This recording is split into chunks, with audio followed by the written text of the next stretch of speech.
Hello everyone, welcome to GD classes. पिछले बार हम लोगों ने डिस्कस किया था सिर्फ स्केलर टू प्रोडक्ट। आज हम लोग डिस्कस करने वाले हैं एप्लीकेशंस ऑफ स्केलर प्रोडक्ट। तीन चीज डिस्कस करेंगे आज: deduction of cosine law, equation of plane and work and power. Applications of scalar product में पहला है कोसाइन लॉ, ये है ए वेक्टर, ये है दूसरा बी वेक्टर, ये तीसरा वेक्टर है जिसको हमने खुद बोला है ए वेक्टर माइनस बी वेक्टर।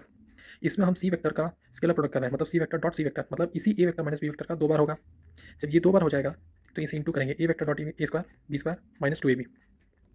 अब यहाँ पे आप ध्यान दीजिए, जब A vector dot B vector हुआ तो यहाँ पे हमने क्या लिखा नीचे में, ए बी कॉस्ट, क्योंकि स्केलर प्रोडक्ट का वैल्यू वही होता है। तो आप बोलेंगे A vector dot A vector को ए स्क्वायर क्यों लिखा, क्योंकि यहाँ पे तो दोनों के बीच में कोई एंगल नहीं बना रहा है। तो A vector dot A vector A square हो जाएगा उसका magnitude, B vector dot B vector B square हो जाएगा। यहाँ दोनों अलग अलग वेक्टर हैं, उन दोनों के बीच का एंगल को ही डिनोट किया।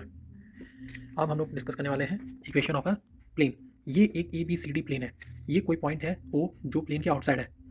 अगर हम एक लाइन गिराएं टू नॉर्मल, नॉर्मल मतलब परपेंडिकुलर लाइन गिराएं एन पॉइंट तक, और यहाँ एक पॉइंट मान ले P, with respect to O उसका पोजीशन वेक्टर जो होगा आर वेक्टर होगा। पोजीशन वेक्टर क्या होता है, किसी का भी पोजीशन विद रिस्पेक्ट टू क्या है उससे जानते हैं। अगर आपको और जानना है तो पिछला वीडियो में चेक कीजिए। अब जहाँ तक हम लोग कहाँ थे, आर वेक्टर।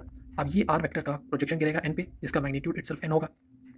अब अगर वो प्रोजेक्शन गिरेगा तो वो N vector equals to R cos theta होगा। अब इस एन वेक्टर का जब हम दो बार स्केलर प्रोडक्ट करेंगे तो एन वेक्टर डॉट एन, तो इस एन को तो हमने ऐसे लिखा, इस एन वेक्टर को आर कॉस थीटा लिख दिया, तो यहाँ आ गया एन आर कॉस थीटा।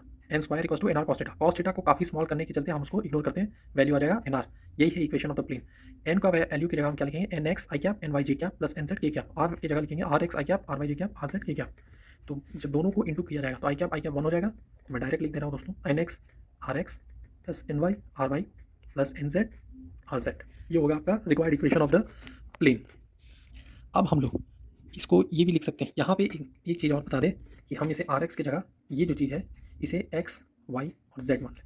तो क्या होता है, आर एक्स को अगर हम वैल्यू मानते हैं एक्स वाई जेड, तो x n x plus y n y plus z n z.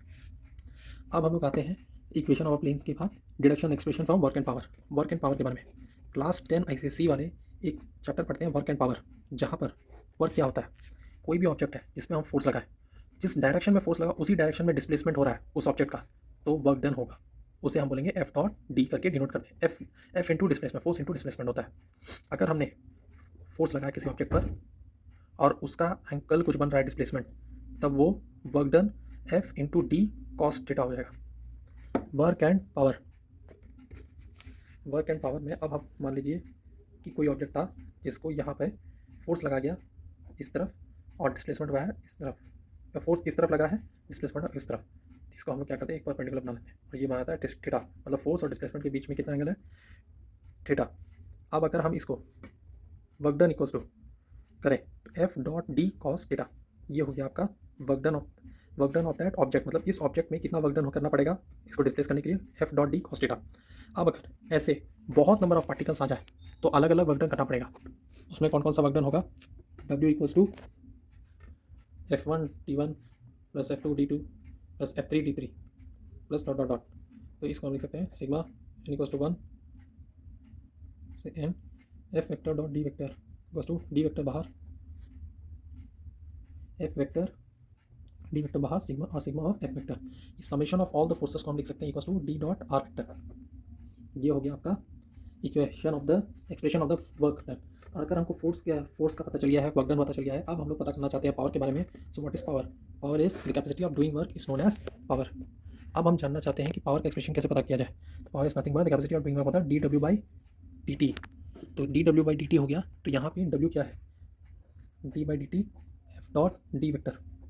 अब f डॉट, यहाँ पे मैं बता दूँ f डॉट d है, इसी को लिखा जाता है f vector dot d vector. f vector dot d vector अगर हम लें और ये d वेक्टर को डिफरेंशिएट होगा d by dt of d vector.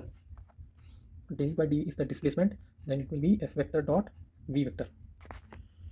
So last formula is p vector equals to f vector dot v vector.